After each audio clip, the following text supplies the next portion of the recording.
Welcome to the Bell Cow Author Roundup podcast, where we celebrate Minnesota's incredible fiction authors and the stories that make our literary scene so vibrant. I'm Rob Jung. And I'm Michael MacBride. Together, we're the team behind Bell Cow Productions and the Bell Cow Catalog, a digital catalog designed to connect Minnesota authors with readers, libraries, and indie bookstores. The catalog will be heading to all 377 Minnesota libraries, 80 plus indie bookstores, plus those in border cities such as Sioux Falls, Fargo, Superior, and La Crosse. And now with this podcast, we get to bring those amazing voices to life. Every episode features one of our herd members talking about their books, their writing journey, and the stories behind the stories. And before we start, let us apologize for all the cow-related puns you're about to hear.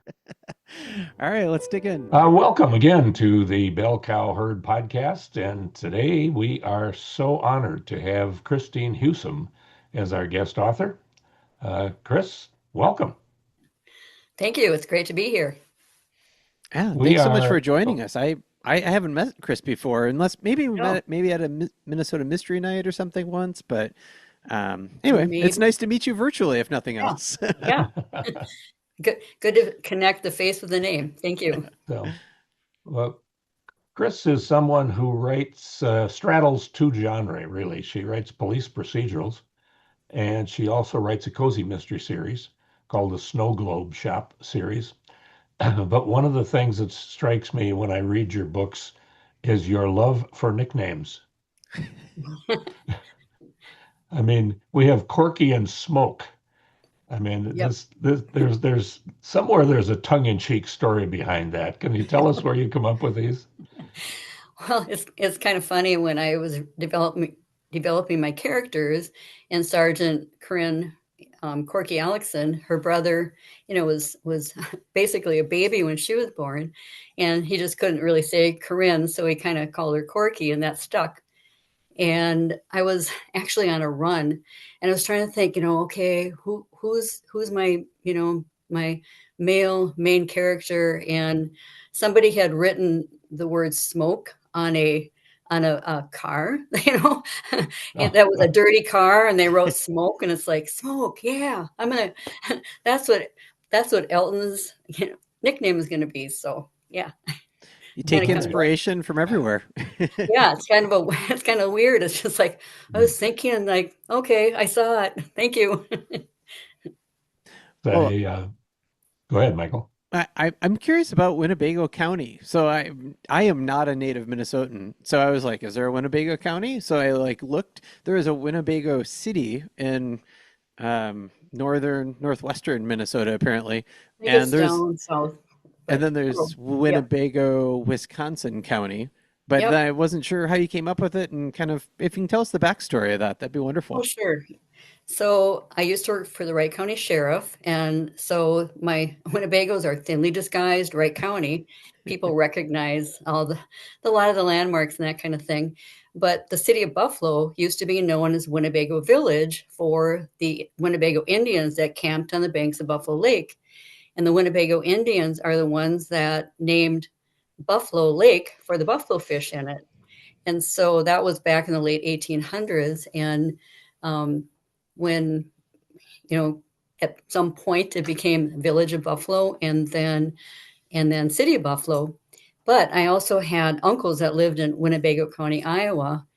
And when I was a kid, my dad wanted to buy a Winnebago from Winnebago County, Iowa. So we got that Winnebago camper way back. So it just kind of became a natural name for my series and for my county, I should say.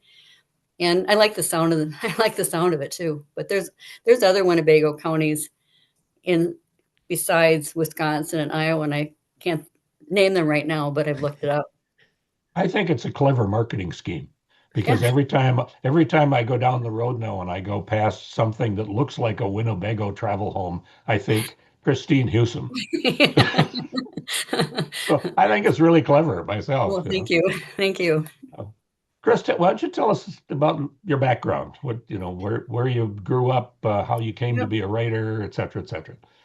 So I did actually grow up in Buffalo, Minnesota, was away for a few years and came back.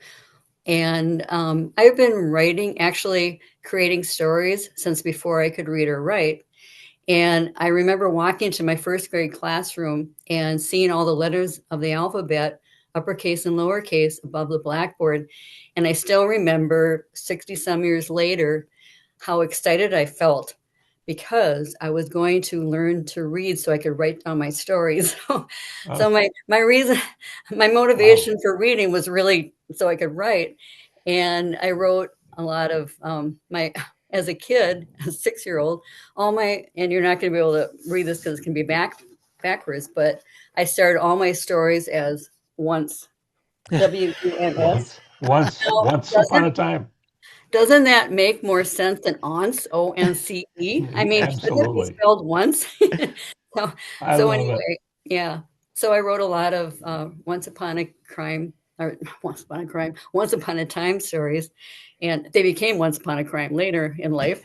But um, and as a kid, I wrote plays and made the neighborhood kids act in them, and so it kept us busy. And then I enjoyed plays because I love dialogue, and I was an extremely slow reader. I had to go back when I read how a character what a character said. I had to go back and hear the way they said it. Sometimes they'd say, "No, that's not the way he sounded when he said that." So I kind of had to go back. So I was really slow, but wrote plays and poetry as a teenager.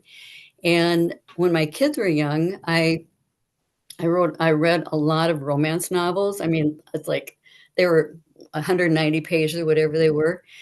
And so I could read basically one every evening when the kids were in bed, my husband was working. And so I kind of memorized the whole thing. And I thought, I think I can write a, a romance novel. And I did write two. I actually had never thought I had enough patience to sit down and write a whole book, but I learned to discipline myself and to do that. So, but I never sold them. And then um, I, kind of just could not read another romance novel.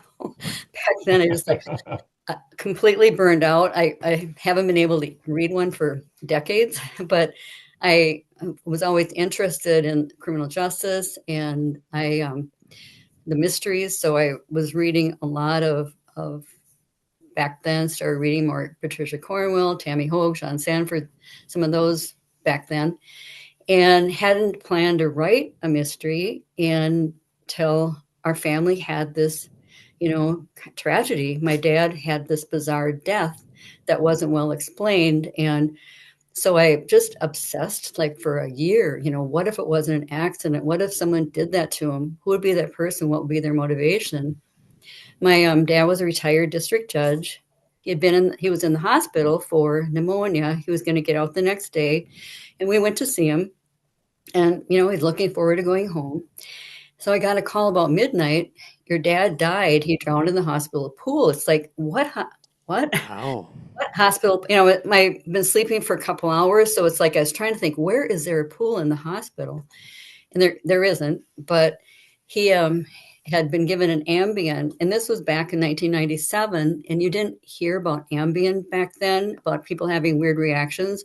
We don't know if that had anything to do with it or not. But he was there in one nurse's round, not in the next. He got out of bed, ripped out his IV. It was still dripping, so the alarm didn't go off, and he walked directly to the emergency exit. We saw when we got to the hospital that, the blood drips went from his room to the exit. And so he didn't wander around. He pushed open the door. The alarm didn't ring. Every time they tested it later that night or during the night and the next day, it rang for the full 2 minutes and it Oh my was loud. gosh. So he went out in the pouring rain, went down this hospital hill, fell in this holding pond and drowned. It's like, no, that couldn't have Wow. happened. He had no dementia. He wasn't depressed. He wanted to go home. And so they thought he perhaps had suffered an episode of sundowning, which I'd never heard of before that. But where an elderly person wakes up and, okay, I'm not home. I have to get home. So it's kind of like a compulsion to get home. So they think that that is perhaps what happened. However, why didn't the alarm go off? So that was a mystery that is still, Still a still, mystery. yeah. So Wow. so that I obsessed for, like I said, about a year, and then what if it wasn't an accident? What if someone did that to him? Who would be that person? What would be their motivation? So the first character I created in the Winnebago series was Alvy Eisner, and her son was a miscreant from youth, and he finally, committed a crime as an adult and ended up at actually a St. Paul reformatory, and he committed suicide. And so Alvy was left with his daughter, who basically the baby is left on her doorstep. The mother took off. And so Alvy has just kind of been seething about this for, 10 years, really. And she didn't know that she had never planned to take action about this, but she was, her granddaughter was in the hospital, and she was going to visit her and sees, this judge being wheeled in. And it's like all of a sudden, all these, her brain just starts going into overdrive, and she decides that she would take revenge on all the people in the criminal justice system who sent her son to prison, and that they should die by what looks like suicide, so their families will suffer as she has. So when I started writing it, I started writing the book in third person. And when I'd never written fiction in first person before, but it's like, okay, I got to Corky's part, and it's like, no, she needs to be the first person narrator. We need to see what's going on through her eyes, and, her feelings, and, that, kind of get into some of the psychological things and the police procedural parts. But the disadvantage of that is that you can't quite get into the heart and mind of the bad guy. To a certain extent, we can as a third person narrator, but it's like, so I sort of use that reverse detective technique. What's the bad guy doing? What's the good guy doing about it? So, um, and then my second book is actually inspired by what's still an unsolved cold case from 1992, but I fictionally solved it. They had a suspect, but they didn't have evidence. So anyway, I kind of use that same technique, third person, first person, third person, first person, for my first three books. And I got to the fourth book, and it's like, no, this needs to be written just as a mystery. So we don't know who the bad guys are. So I did that for the three books, and then I went back because I got to fire setters. No, we need to get in the fire setter's mind and see what he's up to. So I did three books in there. So it's kind of like I didn't plan it that way, but it's just worked out three, three, three, three. Yeah. That's funny. I mean, some things just Yeah. fit and feel right. And like you Right. said, like when you run into one of those obstacles, you find a way around it. So, Mm-hmm. Yeah. and when it doesn't work anymore, you change. So, Yep. For yeah. sure. You worked in the Wright County Sheriff's Department for a few Yep, I years. worked as a corrections officer first, and Okay. then for 8 years. And when my dad died, my mother had Alzheimer's, so I actually left my job to take care of her for 3 years, because she was one of these fiercely independent people that did not want to go into the nursing home. So I did that until she had to go into a care facility. But and then I went, had some other um, positions. I worked in a congressional office, and then I got hired by the St. Paul Police Academy, or St. Paul Police Department. I went through their 5-month academy, but unfortunately, I tore my rotator cuff and bicep tendon in Oh, training, and so I made it through the academy, and I passed my post test, but I got released. I knew that was going to happen because I wasn't able to take the final combat that we needed to qualify. oh, But it was I learned a lot in 5 months. A lot. In fact, Vince Flynn's brother was a sergeant with the department when I was in the academy, and he huh. would he was one of the kind of take out the elite runners, and they'd go, I mean, the rest of us would run, 3 miles, and they'd run like 7 in about the same amount of time. So he was kind of fun. But anyway, so that's, yep. And then I had trouble getting hired for a while, and I finally got hired by Wright County again. But at that point, I was a grandma, and I was getting these little kid calls, 1-year-old baby not breathing. And it just started to make me so, I was so tense. It's like, okay, you got to be more relaxed and more focused. You can't be, as tense as I was. So I just finally left after not too long. So did the Snow Globe Shop Mysteries come in as like a palate cleanser then? Or what was the what Well, was the origin of it was it those? was it was kind of a cool deal, actually. And a New York agent was looking for a Minnesota author to write a series set in a snow globe shop. A lot of they're all kind of themed, and nobody had a snow globe shop theme. So he contacted our Sisters in Crime then president, Erin Hart, who, you know, told us about him, and kind of like, okay, writer beware. But I did some research on him, and he was on the up and up, and we started talking, and he decided that I would be the one to write this cozy mystery series. And so I had to come up with the like cozy series, like authors. I had to come up with a synopsis for the first 3 books, and I have to confess that I had never read a cozy mystery prior to that. so, so I started reading. It's like, okay, I can do that. And they're little, more fun, a little quirkier characters. And, Cameron Brooks, well, I guess I'm jumping ahead. But anyway, so I had this 3-book deal, and with Penguin Random House. Actually, John sold it to us, either Penguin or Random House. A couple months later, they had merged by the time we signed the contract. And a year before my 3rd book even came out, they sold their Berkeley imprint to Putnam and Dutton. It became Putnam, Dutton, and Berkeley, and they drastically reduced the titles they were putting out, and I was not one of the long-term ones that went on.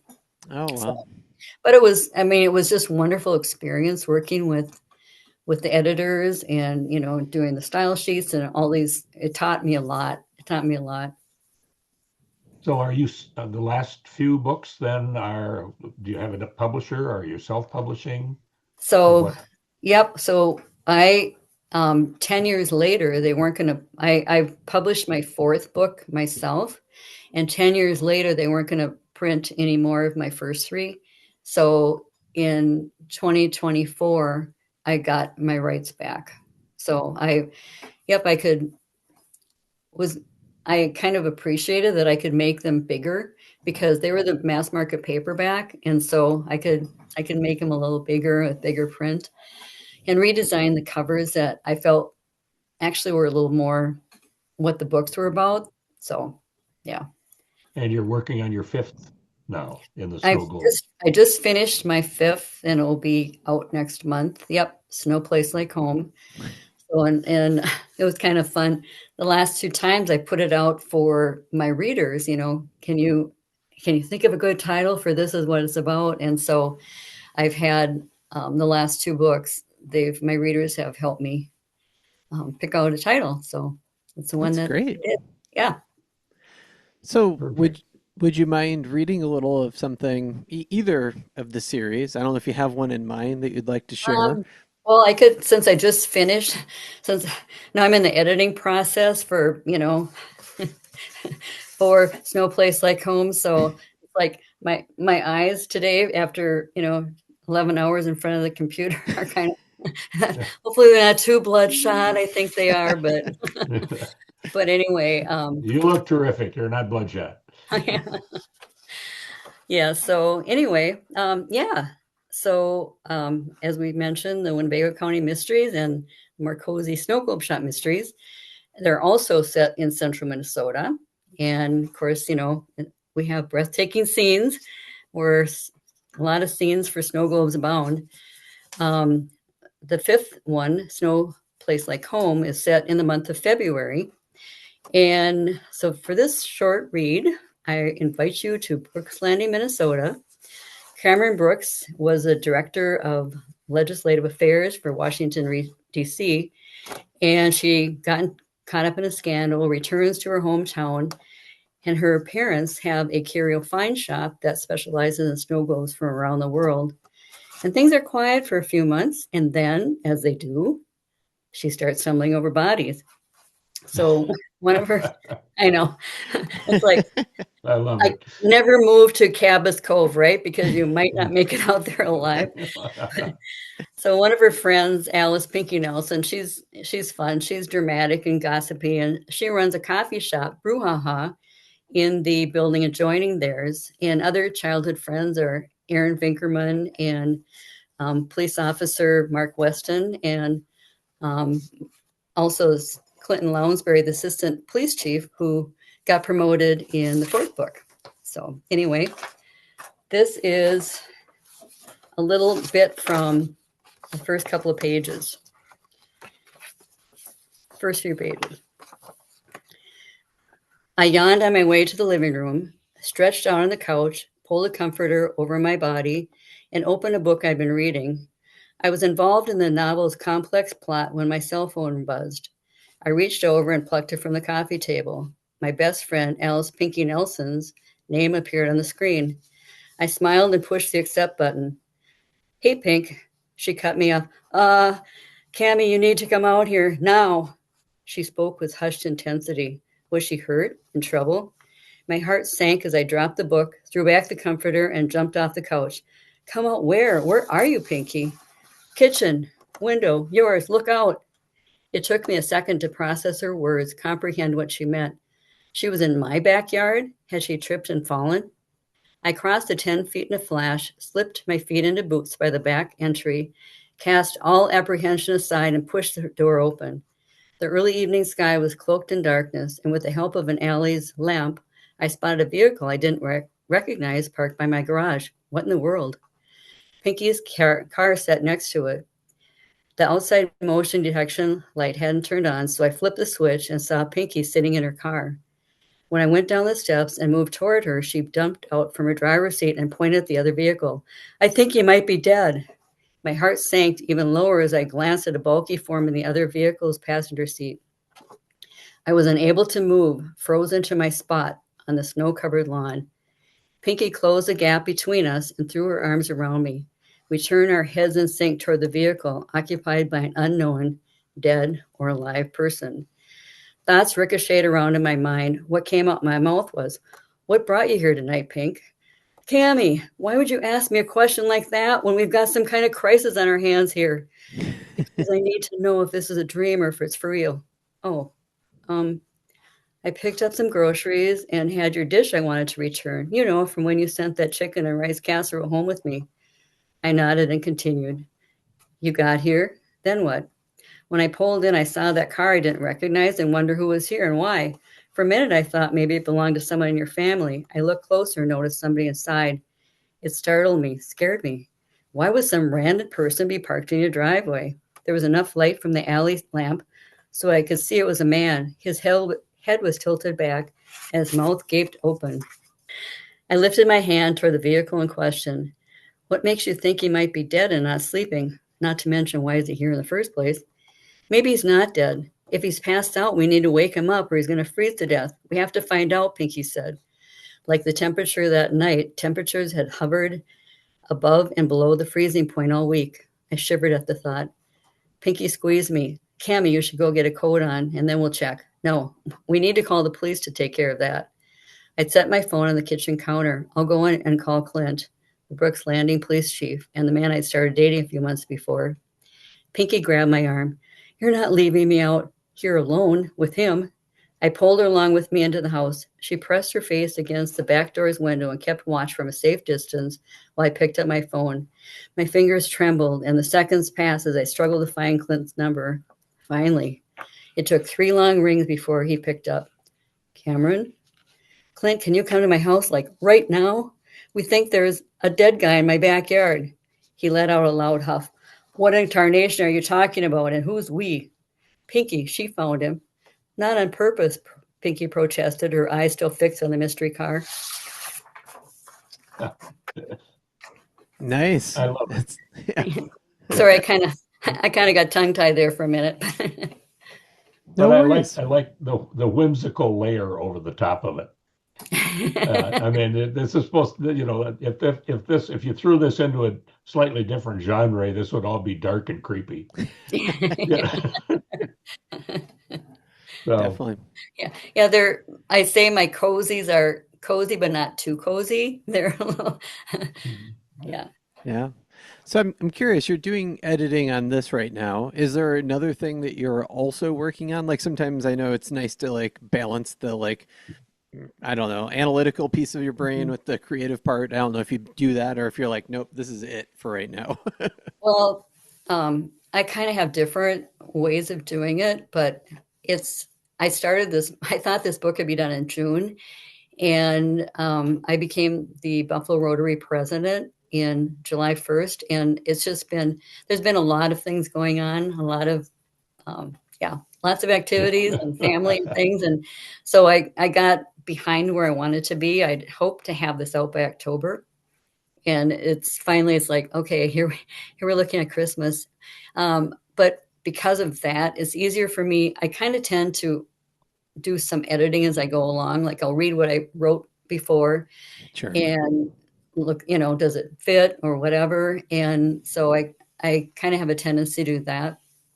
A little editing along the way, but for consistency, I have to go through and make sure that, okay, I didn't say that they've been married for 11 years and then 18 years another place, some of that stuff, and make sure that it's all correct. But when I get to that, I mean, I'll send it to my proofreaders when I get done. But then when I do the final thing, I mean, I can honestly sit for like 16 to 18 hours and just take really small breaks because I love that when that happens because I'm totally, totally in the zone and it just completely absorbed in it.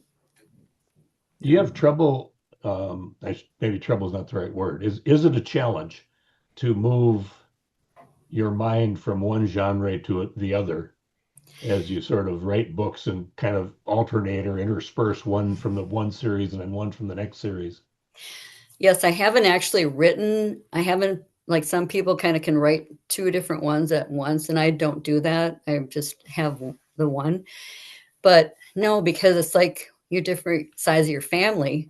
You know who they are, and you know how to act when you go to one side, Okay. and then you go to the other one is totally different. And so that's how I feel about my characters, and they're just different sides of my family, kind of. But my I like imaginary that. family. Yeah. So do you set a place for them at the table? Like when you have family gatherings, does the Corky and Smoke get a spot at the table? Well, it's kind of funny because, the readers, they get involved with your characters. Yep. And Yep. so one said, I would love to go out and have a beer with Smoke. Yeah. Another one says, I feel like I would love to hang out with Corky and Sarah, her friend. So, you kind of, it's fun when they do that because, you, as an author, you know what your characters look like, you know what they sound like, but you give them, they're your babies, and then you turn them loose on the world, and people have their own ideas of how they look and how they sound. And it's like why it's difficult to read a book and then watch the movie because Yeah. Yeah. Right. that's not how he looks. That's not how he sounds.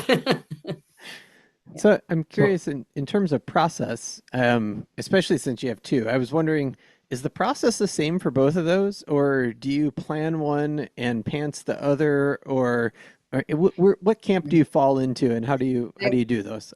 I'm a pantser. I've tried to outline and I can't. I think because we had to do that in school and I hated outlining. um, but no, my mind doesn't really work that way. So with both of them, I mean, I have the idea, and I know, in my case, what the crime is, who the bad guy is, but I haven't always known that for a couple of my books. I just know who it kind of has to be, but I haven't nailed it down for sure. But my Winnebagos, I know who the bad guys are. I know kind of how it starts, how it has to end, and I just don't know all you know, the things that are going to happen along the way. It just the story unfolds. I'm kind of a mental outliner though. I mean, I'll walk around and my daughter will talk to me. It's like I think I know it doesn't look like I'm working, but I actually am. Yeah. So, yeah, Yeah. but Changing the subject from writing process to your marketing program. Um, Chris, I will say that you probably work harder at marketing than anybody I know well, because anywhere two or three people gather on a street corner anywhere in Wright County or environs, you seem to be there selling books. I don't know. So tell me how you got started in making all Well, these that personal appearances. that's the hard part, and I'm not naturally an extrovert, but I love people and I can be extroverted, and certainly I was served as I'm this, Bob, but Michael, I was a Wright County Commissioner for 10 years also, and retired in 2023. And so that put me you know in front of a lot of people a lot of times, but it's like you put yourself in. I don't make myself a different person, but I kind of prepare mentally for anything I do. But yeah, marketing. I love doing the panels and book signings and that kind of stuff. And I do a lot of craft fairs and sell my books there, and that's fun. I mean, it's fun. It was really fun as people say, I've never met a real author before. It's like, Yeah, yeah, yeah, yeah, we look like everybody else. yeah. um, so that's a fun thing too. But yeah, marketing doesn't necessarily equate, I mean, with reviews, and so that's what's frustrating for me because I can sell thousands of books, but there's no reviews on Amazon. There might be more on Goodreads, and I can't wait for your next book to come out, but please leave me a review. But I think that they're just not accepted necessarily on some of those. I don't know. Yeah, it's a struggle, It is. definitely. Hmm. One of the reasons we've done the catalog was Sure. to, Yes. And to try to meet part of that little struggle that we mhm, all go through as independent authors. mhm. Yeah, So and you guys are doing great. I mean, that is a big undertaking. So thank you for doing that. Yeah, I don't think any writer gets into it for the marketing. They're not like, "Ooh, I can't wait until I can market this," you know? No, and yeah, it's yeah, with my first publisher of the Winnebagos, he was one that wanted to grow too big too fast, and so he really didn't take care of the authors. And in fact, by the time I'd um, given him 6 books and I hadn't gotten royalties for 2 years, Oh my I gosh. paid for books that I didn't get, and it's like I was so busy as a Wright County commissioner. It's like, okay, I can't, I don't have time to publish my own book and whatever. And it's like I would wake up in the middle of the night with a panic attack because it's like, what am I going to do? What am I going to do? I got fire sitters ready to be published, and I can't give it to him. And he hadn't answered my text messages or emails or phone calls for a yeah. year. And so finally it's like, okay, I just have to let this go. I honestly like just did this. Let it go, let it go. I'm never going to see the money. I'm never going to see those books. Just, he's got issues. And so I did. I got the rights back. And it's funny because I sent him an email. I said, Mike, I'd like the rights back to my first 6 books. Yeah, when you want them. It's like, okay, now you answer Yesterday. me. Now, Yeah, yeah, now you answer me. But yeah. yeah, at least you got them back. Right. And it's nice with like Penguin Random House because that they set me up on like blog tours. So they would contact bloggers and I could submit whatever. And so there was some um, advertising, essentially marketing that way. So Yeah. that was good. Did you ever, I mean, maybe you couldn't track well, but I'm curious about what your thoughts are about the effect of blog appearances on book sales.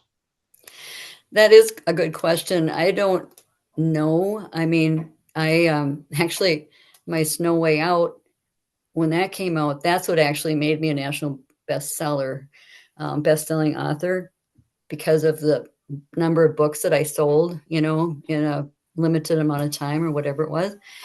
And so that it helped. It helped to have that marketing, but I know I get a fair amount of I get a lot of repeat readers by having in-person contact with them at book fairs or craft fairs, panels, that kind of thing. But yeah, good question, Bob. Yeah, the reason I raised it is because for a short period of time, I was on a whole ton of paranormal blogs Okay. or late night radio shows, Okay. Yep. and I did about six of them inside of about 2.5 months. Wow. And I couldn't trace a single book sale Oh, to any of them. Now, maybe that's just because I'm a crappy guest, I but don't think so. but but I mean, it just always the blog tours always just made me scratch my head on whether there was any real Hmm. benefit to them. But Yeah, um, and good question. And back when I was with, it was Second Wind Publishing, and then he shut that down and became Indigo Sea Press. And we had the authors were posting blogs on WordPress back then. And I don't know, how many sales it resulted in. And I've thought, should I start a blog? But it's like, that it takes a lot of time to yeah, do a blog. yeah. So Yeah. I haven't, but a lot of people are very successful at doing that and they get a following. So Yeah. Okay, for all of you listeners and watchers right now, buy Christine's books and let us know about it and let her know about it so we And know leave a whether this review. works or not. Yeah, and leave her for reviews for crying out loud. So, oh uh, Yeah. yeah. Well, to Chris, change we close. gears. Yeah. Oh, go ahead, Okay, Bob. there we go. No, Michael, you're doing the same thing I am. Go I, ahead. yeah, I was just gonna say, we always like to transition towards the end by more character revealing characters. We used to call it lightning round, but like they're questions that people talk, you give more of an answer than a lightning response. So, I always like asking about food. It's another creative endeavor. So I didn't know if there's a certain dish that you are known for or something you particularly enjoy making, anything food related. Well, I love good food and I love home cooked food. We seldom eat out. And I don't do as much cooking as I did when my four kids were at home, but um, they one of their favorites is my spaghetti, my Italian spaghetti. It's my mother's recipe, and I loved walking in the house when she was making spaghetti because it was the olive oil and the butter, and with the meat, and it's just like, ooh, spaghetti nights. So that's one of their favorites, my favorites, and I like there's a company chicken dish that I make. So there's quite a few things I enjoy. Okay, two-part question, Chris. Okay. What's the favorite place you've traveled? Where's the favorite place you traveled, and where would you like to go you've never been? Okay. Norway, my favorite place. I love Norway. I've been there twice, and but I've never been to Ireland. I'd like to go to Ireland. Aha. You Gotcha. will love it. Yes. Michael was just there. Oh, were you? I actually was not in Ireland. Oh no, you were in Scotland. So, I did as much of England as I could cram in, Okay. and I snuck across the border to Scotland, to Edinburgh, and then we also went to okay. Doune Castle because I'm a big Monty Python fan, and that's Oh, where they shot Holy Grail. So oh boy. I couldn't Yeah. Okay. resist. um, Yeah. so you Okay. mentioned telling stories and making up stories from the age of 6, and I'm wondering, once you learned how to read, what were some of those earliest books that you gravitated to? Like, do you remember some of those stories that you enjoyed? Yeah, they actually were kind of one, rich kid and the poor kid, and the rich kid helping the poor kid.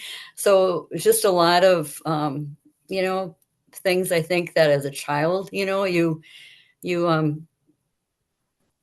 I don't know, at least for me as a child, I was just thinking about, people that were less fortunate than others, I guess. And so I wrote a lot of those kinds of stories. But I don't know where they Gotcha. all are, if I have some still. So are you a collector? Do you collect anything? A lot of junk. um, Uh, well, more books than I'll live long enough to read. So, I yeah.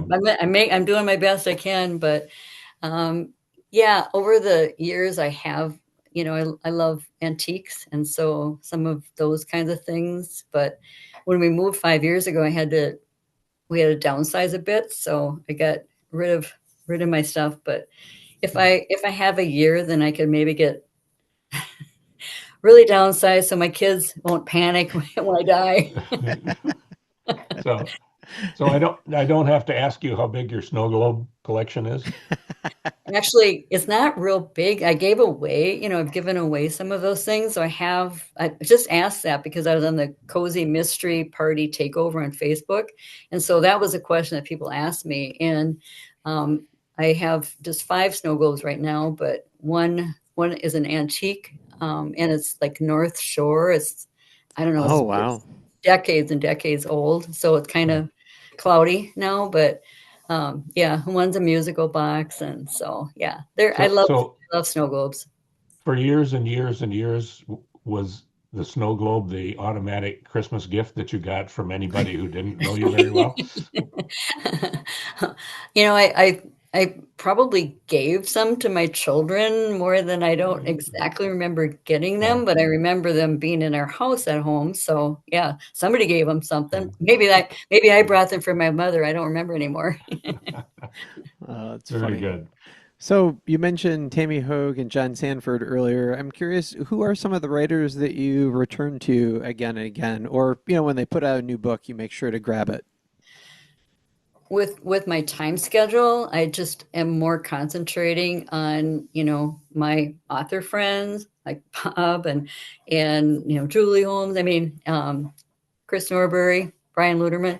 So I that's what I'm concentrating on more now. And I've my although I love physical books, but I have about 400 books on my Kindle.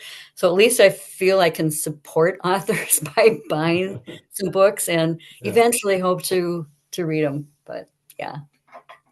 Chris, thanks. I appreciate Oh you yeah. taking the time to talk to us, and I've really enjoyed having you tell us the stories about and behind Christine Husom, author. Well, I greatly appreciate you guys. Thank you so much for Yeah, having me. it was wonderful to meet you. Thank you Yeah. again. Really You appreciate it. too. Yeah, right. And don't forget, you can see this book and more from Minnesota authors in the Bell Cow catalog, heading to libraries and indie bookstores across Minnesota and beyond. Thanks for tuning in to the Bell Cow Author Roundup podcast. We'll be back next Tuesday with another amazing Minnesota author.